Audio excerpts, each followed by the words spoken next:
We're back again, folks. We're reviewing a movie that we watched a couple of days ago when I was having insomnia.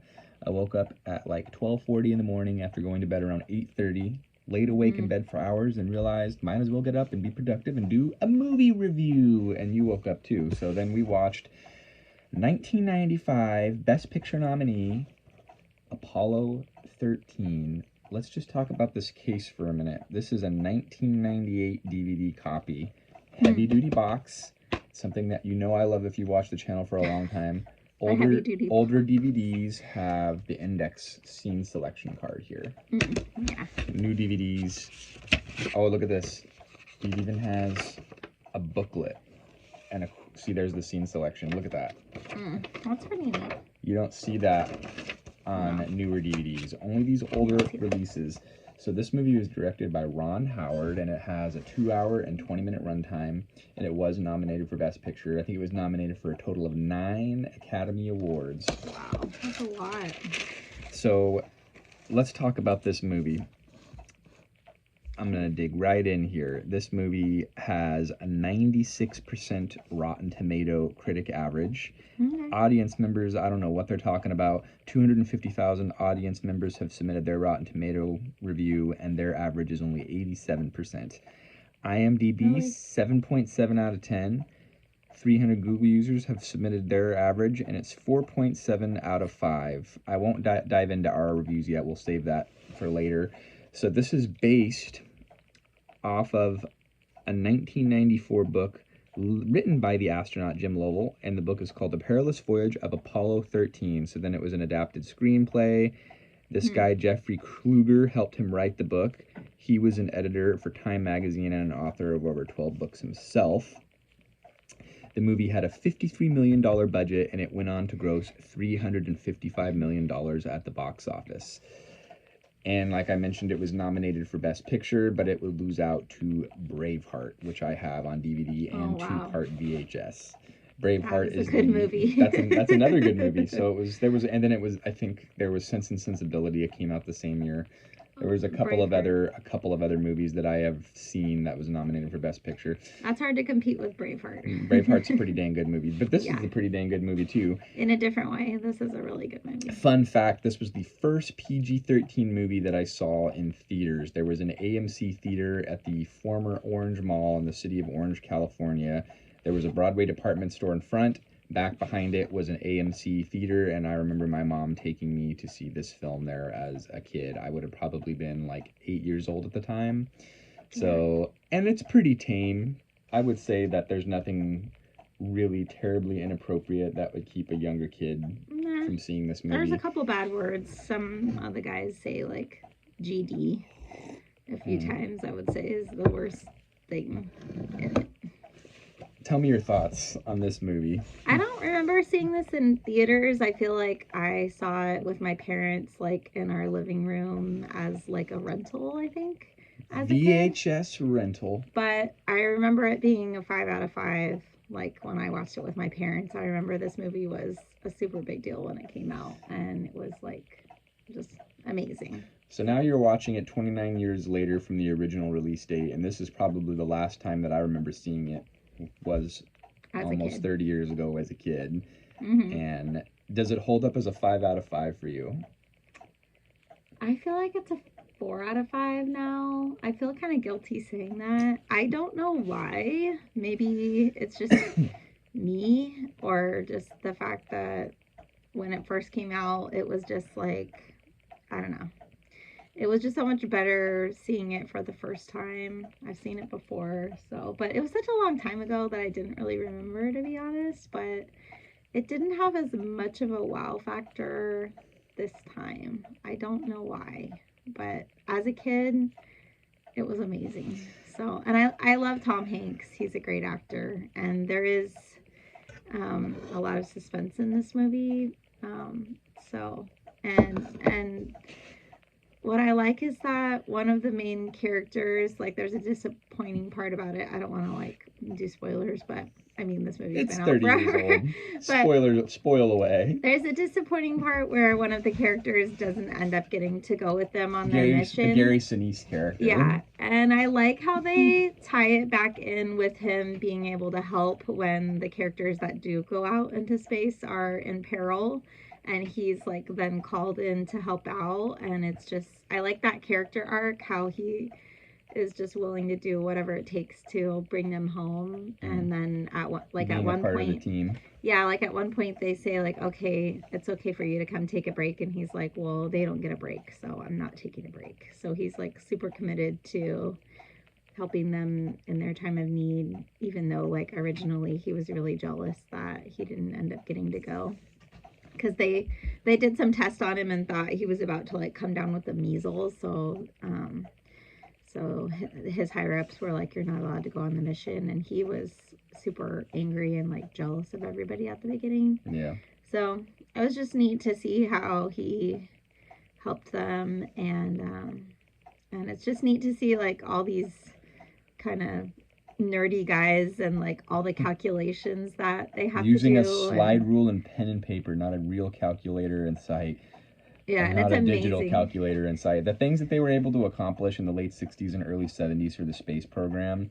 Let's talk about that for a minute. So Yeah. originally Jim Lovell wanted Kevin Costner to play himself in the movie, but then ultimately they would pick Tom Hanks because he is a nerd himself and has a very deep knowledge of the Gemini and Apollo space program and NASA in general, and he knows a lot about it. So then he was cast, and then Gary Sinise and him had recently played in Forrest Gump together, and so then he pitched for him to come on board.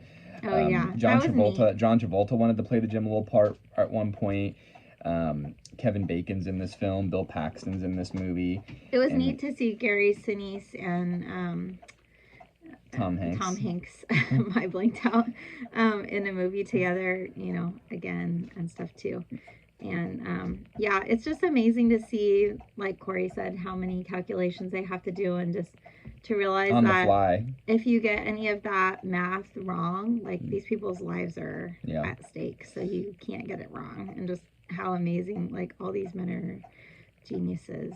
And it was funny because our second born son, Samuel, oh, the cat just came to say hi. It was funny because our second born son came in the room when the movie was almost over, and he's like, all these guys are astrophysicists. And we're like, yeah. And then we said, would you want to do this someday, Samuel? And he's like, no, that job is way too serious. We were like, wow, he understands the gravity of the mission. And to think it with 1971 levels of technology. And let's talk about that for a minute. So Ron Howard wanted this movie to be as technically accurate as possible. He replicated the NASA command center 100% accurately. All the systems were restored to working order. They used the zero gravity aircraft to get the scenes to actually create a zero gravity situation rather than using post-production or CGI. It's considered by many to be one of the greatest. This film is considered by many to be one of the greatest films of all time. It was inducted for preservation into the Library of Congress archives in 2023. And there was a facility. There was a company in Kansas that remade basically 2 of the Apollo modules, 100% accurate, everything working order. Even the condensation upon re-entry when they're in outer space and they're freezing and they come back, they recorded in these very cold walk-in coolers and then warmed up the temperature to create this real-life condensation. There was just, again, $53 million budget at the time. Nothing was spared to create the most accurate experience ever. It takes place in 1971. I would say the period correctness was pretty authentic as well. He was impressed by the eyewear. The eyewear was correct. Sometimes in period films, they'll screw up on the glasses. The cars were correct. Everything was pretty much accurate. The hairstyles were pretty much accurate too. What about the decorating in the house? The only thing that felt not accurate was the kitchen cabinets. Felt more 80s, early 90s than they did He's really late observant, 60s, as you early know. 70s. But I don't know. I'm not going to split hairs. I still think it's a 5 out of 5 film. It's a great movie. It's the real life story too, right?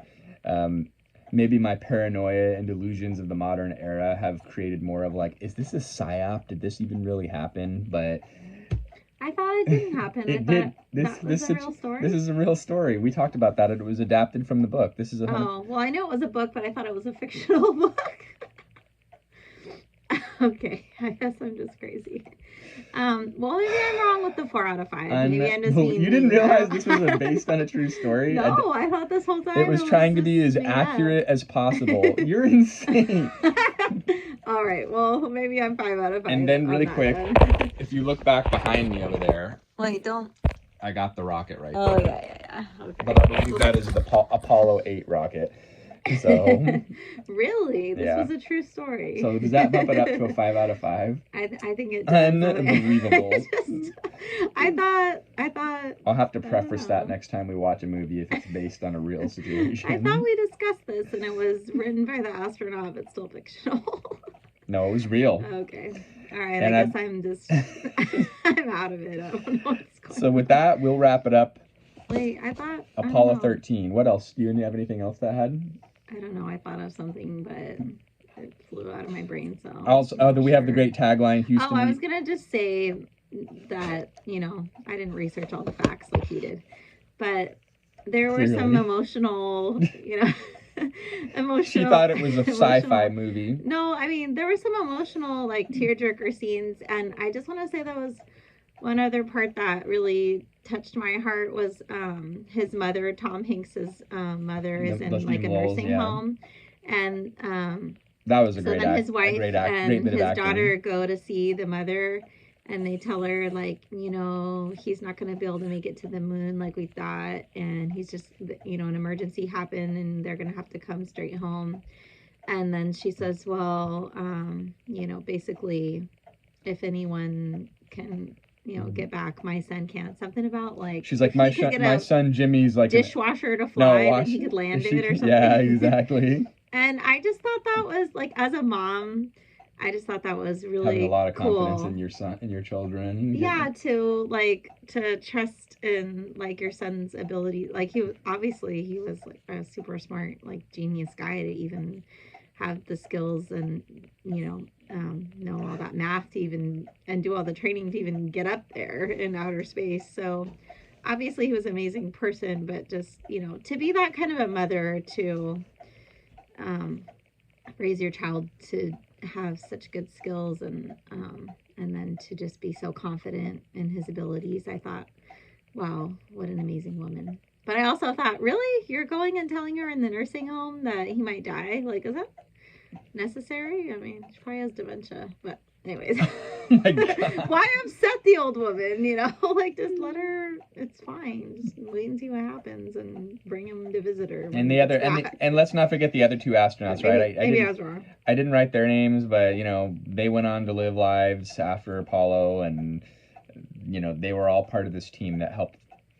And I thought that was all made up No. too, what they went on to do. I thought that was like just all right. I guess I got nothing more to add. Let's wrap it up. Just crazy. Thanks for watching. We'll all see you. right. Wrap it up as a butt. As a butt. Did you like the space Wow. movie? Did you like that? Was it nice? He walked in on like the very end of it when they were coming home. So, anyways, watch it. It's good.